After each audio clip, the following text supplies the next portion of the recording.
Hi everyone, it's Niamh here and welcome to my art journaling channel. Today we're going to be creating a really easy background for your art journal pages. So this is a background technique that I use an awful lot. I began this page thinking I was going to glue this ledger sheet down into my book. So I tore it down to fit into it, and then I just completely changed my mind. I decided it wasn't actually the look I was going for. So I decided I was going to do a vignette type background. So I'm starting off with some darker paint. This is Burr, I think, from Dina Wakley. And I'm going in and sort of painting a bit of an ovally shape because I knew I had an image that I wanted to use. It was quite a large focal image, so I wanted to have this sort of framed background. So now with the fur, I'm going back in with the olive and mixing the colours together. So unlike most of my pages that I work on, this paint, while it dries pretty quickly, is still damp, so I'm able to mix the colours together. And I'm quite a believer in using the same brush, so getting that sense of colours mixing naturally on the page. To do my next layer, I am drying off that original layer because I want the underneath to be permanent. So now I'm just going in and painting over the entire surface with another colour. This is the syrup, which is sort of a greeny brown colour, so it's quite a warm brown. And then I'm going in with a wet wipe and wiping it away. So often you might hear of this sort of the ghosting technique or a redactive stenciling. It's just a really easy way to put texture in the background. Now I could have obviously stenciled through that, but because this was quite an open stencil, it would have had a lot of that browny colour, which I didn't really want. I just wanted a little touch of it in the background, which is why I chose to do it the way I did. Once you've done your background, then you can put anything over the top, but you can see you've sort of got that coloured background, you've got a bit of stenciling, the colours blend together as well. So when I'm doing pages like this, I like to use analogous colours, which is what I've used on the page. So those greeny, browny tones, so it all ties together, it blends in together to give you an interesting look. Once I've glued my collage image down the page, this collage image is from a magazine called Womankind. I think it's an Australian magazine, but I know you can get digital copies of it. I think this is from volume 31. It's got a blue and yellow cover. That particular magazine was full of amazing images, which I have used lots and lots of.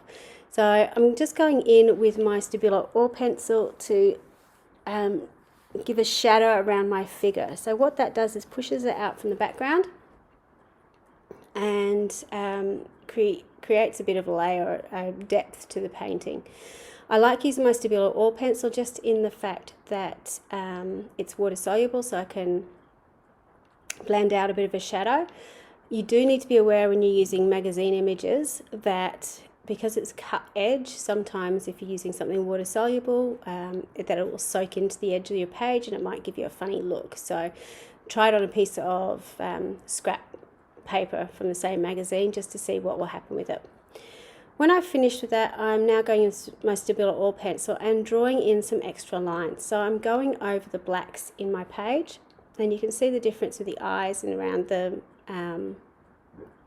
arms in how that black stands out. The reason for that is when blacks are printed, it's never a true black colour.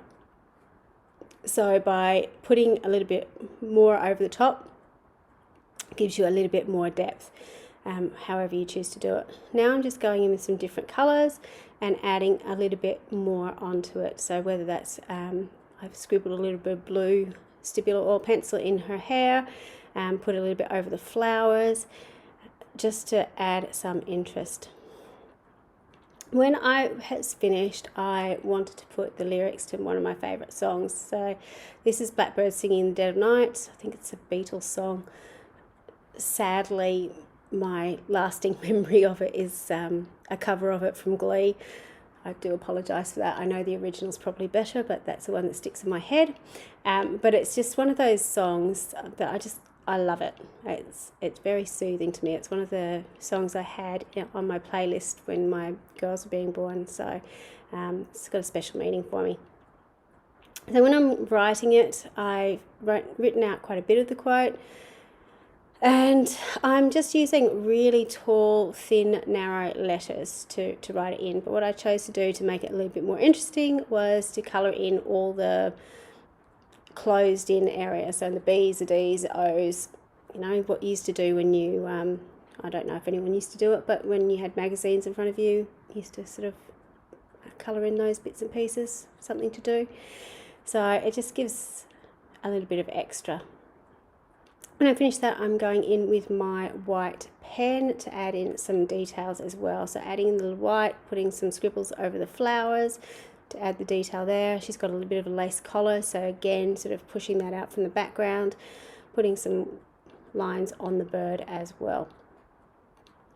Because it is acrylic paint in the paint pens, it is a good idea it does dry rather quickly, but because I've just put my hands straight over it again, I do suggest you heat set it before you move on, or be patient and leave it to dry before you do what I've just done. But you can imagine that's on a slick surface. If I just put my arm straight over that when that was wet, it would have smeared everywhere, so just be aware.